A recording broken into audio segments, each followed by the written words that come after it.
Buenos días, llegamos a la mitad de la semana y nuevamente nos reavivamos con la palabra de nuestro Dios. Hoy nos corresponde estudiar el capítulo 10 del libro de Primera de Crónicas.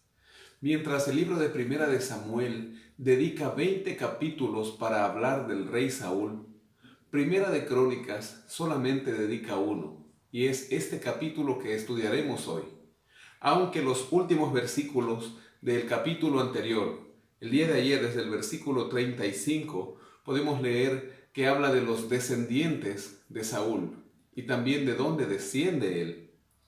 Dice el versículo 1, los filisteos pelearon contra Israel, huyeron delante de ellos los israelitas, pues muchos cayeron heridos de muerte en el monte Gilboa. Los filisteos siguieron a Saúl y a sus hijos y mataron a Jonatán, a Abinadab y a Malquisúa, hijos de Saúl. Al concentrar sus ataques contra Saúl, le alcanzaron los flecheros y fue herido por ellos. Entonces dijo Saúl a su escudero: saca tu espada y traspásame con ella, no sea que vengan estos incircuncisos y hagan mofa de mí. Pero su escudero no quiso porque tenía mucho miedo. Entonces Saúl tomó la espada y se echó sobre ella. Cuando su escudero vio a Saúl muerto, él también se echó sobre su espada y se mató. Así murieron Saúl y sus 3 hijos, y toda su casa murió junto con él. Para escapar de sus enemigos, así, de los filisteos, y evitar la tortura, ser mutilados o ser avergonzados por ellos, tanto Saúl como su escudero prefirieron morir. Sigue diciendo en el versículo 7, al ver todos los de Israel que habitaban en el valle, que habían huido las tropas y que Saúl y sus hijos habían muerto, dejaron sus ciudades y huyeron. Vinieron entonces los filisteos y se establecieron en ella. A diferencia de David y de sus hombres, vemos que aquí Saúl muere y sus hombres huyen de sus ciudades y así permiten que los filisteos vayan y las tomen para sí. Sucedió al día siguiente, dice el verso 8, que al venir los filisteos a despojar a los muertos, hallaron a Saúl y a sus hijos tendidos en el monte Gilboa. El monte Gilboa es una serranía al sur de la llanura de Jezreel. Dice el versículo 9, que luego que lo despojaron, tomaron su cabeza y sus armas y enviaron mensajeros por toda la tierra de los filisteos para dar buena noticia a sus ídolos y al pueblo. Después pusieron sus armas en el templo de sus dioses y colgaron su cabeza en el templo de Dagón.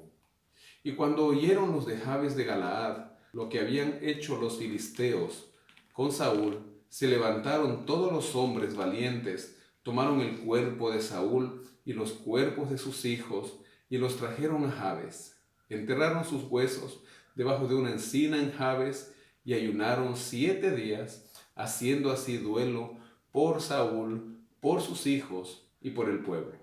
En 1 Samuel capítulo 11 nos cuenta que al inicio de su reinado, Saúl libraría a los de Jabes de Galaad de manos de los amonitas. Ahora los de Jabes de Galaad vienen y hacen este acto de humanidad tanto con Saúl como con sus hijos, pues ellos, después de haber sido despojados de su cabeza, fueron colgados en un muro.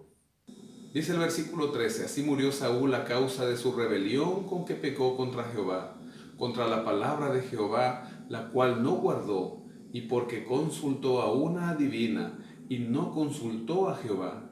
Por esta causa lo mató y traspasó el reino a David, hijo de Isaí.